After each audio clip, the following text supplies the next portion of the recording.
Good morning, good afternoon, good evening. Welcome to Gain Explains Mental Maths Tutorials.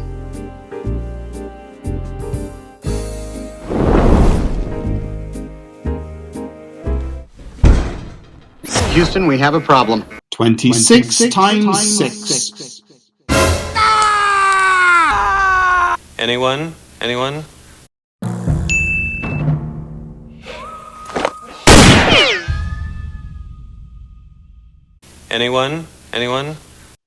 If you know your times tables, this question is actually a lot easier than it seems, especially if you use a mental math strategy that I call times table splitting.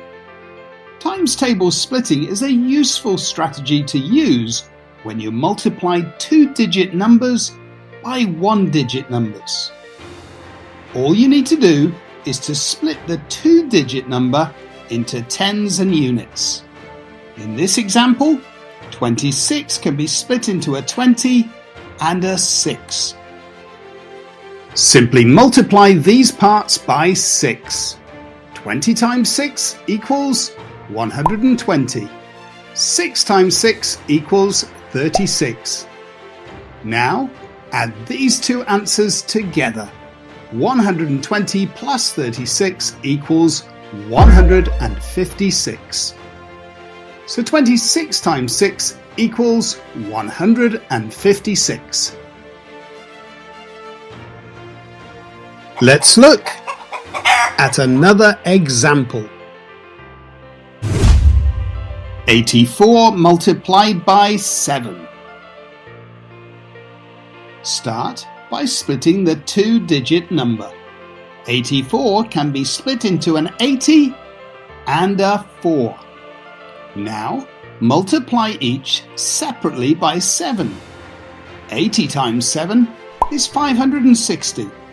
4 times 7 equals 28. Now all we need to do is to add both of these answers together. 560 plus 28 equals 588. So 84 multiplied by 7 is 588.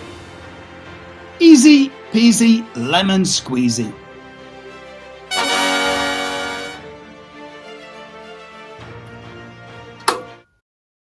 Time to do some independent practice. Pause the video, pick your level, and start doing some mental maths magic.